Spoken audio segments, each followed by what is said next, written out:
ভাঙড়ের পর গোষ্ঠী কোন্দলের আঁচ ছড়াচ্ছে বাসন্তীতেও। বোমাবাজি গুলির লড়াইয়ে উত্তপ্ত বাসন্তীর কলা হাজরা গ্রাম। তৃণমূলের দুই গোষ্ঠীর সংঘর্ষে গ্রাম জুড়ে চাপা আতঙ্ক। পরিস্থিতি সামাল দিতে বসানো হয়েছে পুলিশ পিকেট।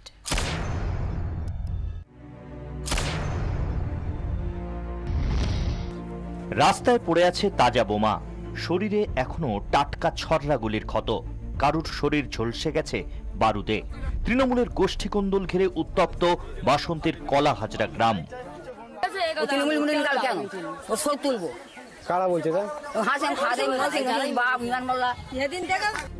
গোষ্ঠী কোন্দলে অশান্ত ভাঙড়, এবার উত্তেজনার আঁচ ছড়াচ্ছে বাসন্তীতেও।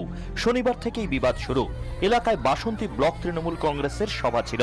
সেই সভাতেই গড়হাজির ছিলেন ওই পঞ্চায়েত এলাকার শাসক দলের যুব সংগঠনের কর্মীরা। আর সেই রোষেই শনিবার রাতে হামলা হয় দলেরই এক তৃণমূল কর্মীর বাড়িতে। অস্ত্রের কোপে গুরুতর জখম হন তৃণমূল কর্মীর মেয়ে। রবিবার দিনভর ছিল চাপা উত্তেজনা। সোমবার সকাল থেকেই ফের শুরু হয় দুই গোষ্ঠীর লড়াই। একদিকে বাসন্তী ব্লক তৃণমূল কংগ্রেস কমিটির আহ্বায়ক আব্দুল মান্নান ওরফে মন্টু কাজী, অন্যদিকে বাসন্তী ব্লক যুব তৃণমূল কংগ্রেসের সভাপতি আমানুল্লাহ লস্কর। সোমবার সকাল থেকেই দুপক্ষের মধ্যে শুরু হয় বোমাবাজি, চলে গুলিও।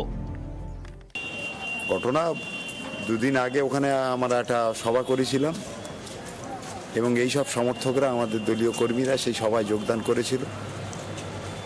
এটাই সবচেয়ে বড় আক্রোশের কারণ।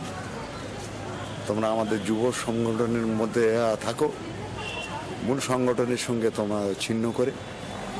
একদিকে আতঙ্ক, অন্যদিকে শোক, সিটিয়ে আছে আক্রান্তদের পরিবার।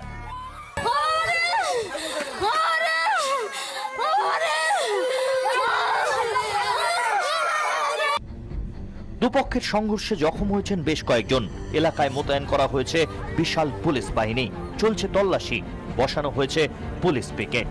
ব্যুরো রিপোর্ট, 24 ঘন্টা।